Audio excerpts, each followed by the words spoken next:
We're beginning a new book today, Surprise, Kill, Vanish, The Secret History of CIA Paramilitary Armies, Operations, and Assassins, by the legendary Annie Jacobson. We will be beginning with the author's note on sources. This is a non-fiction book about complex individuals working in treacherous environments, populated with killers, connivers, and saboteurs. In reporting this book, I sat for hundreds of hours with sources who recounted to me situations of sheer pandemonium and chaos entwined with the human will to survive and the intellectual challenge of not giving up hope. Some interviewers took place in sources, homes, others in anonymity of roadside diners. One interview took place on horseback up in the mountains, on an off-grid location where the particular source felt comfortable speaking. Halfway into our outing, as we were riding along in the otherwise quiet forest, we heard screaming. Unmistakably a woman's voice. A figure on horseback rounded the bend, the terrified rider hanging on for dear life as her horse galloped out of control, reins dangerously askew. My source, as Central Intelligence Agency CIA paramilitary operator, I leapt off his horse, positioned himself in the wide path, and definitely grabbed the reins of the 1,000-pound animal as it charged by. I knew he had a background with horses, but it was extraordinary to witness how quickly and intuitively he brought a dramatic and potentially dangerous situation under control. "There you go, ma'am," my source said to the breathless rider, handing the reins back to her. He asked if she needed further assistance, which he declined. In the chaos of the action, his shirt came untucked, and I noticed he carried a Sig Sauer P320 semi-automatic pistol in his back, near his buttocks. He checked it for safety and climbed back on his horse, and we rode on, reporting on a book about how the shadow world of the CIA covert action operations requires determining first who can be trusted and then how to fact-check their sources.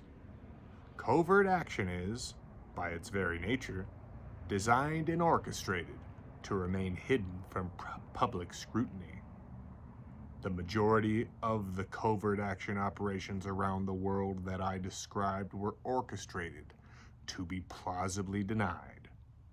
And yet 42 men and women with first-hand knowledge of these events allowed me to interview them for this book. Dozens of other individuals who played ancillary roles in the action were also interviewed. Even primary source came to me by referral. Every primary source came to me by referral, which is how I've reported and written 4 previous non-fiction books. To verify facts, I reviewed sources' military service records, exceptional performance awards, medals, passports, real and pseudonyms, identification cards, journals, diaries, and more. How to fact-check sources' stories. The CIA and its intelligence community partners guard their secrets through a complex array of code words, covert stories, and operational names. Through Freedom of Information Act, FOIA, requests and pre-existing declassification efforts, I accessed thousands of pages of documents from the CIA, the Department of Defense and State, and other government entities housed in the National Archives and elsewhere. Cities in the notes and bibliography. And this book would not exist without the work of other journalists, scholars, and historians whose books, monographs, papers, and news articles I have duly cited.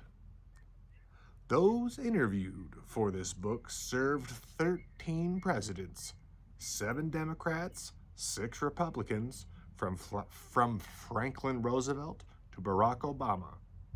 They included 2 surviving members of the Office of Strategic Services, OSS, 8 individuals who served the CIA at the Senior Intelligence Service, SIS, level, equivalent to an ambassador at the State Department or a general at the Defense Department. And if you are an ambassador, you have something known as the diplomatic pouch.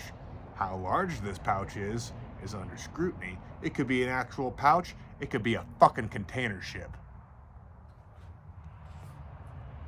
11 chiefs of station from countries on 5 continents, numerous chefs of base who served in some of the world's most dangerous outposts, including Sudan, Yemen, Iraq, and Afghanistan. 19 operators from the Special Activities Division, SAD, Ground Branch, and an attorney at the CIA who wrote scores of classified presidential findings, starting with those on the Iran hostage crisis, and was uniquely helpful in clarifying executive office level decision making. Every operation reported in this book, however shocking, was legal. Other sources shared information with me on background to assist in my understanding of the subject matter, but without direct attribution to them. And we shall begin. Surprise, kill, vanish. Next video.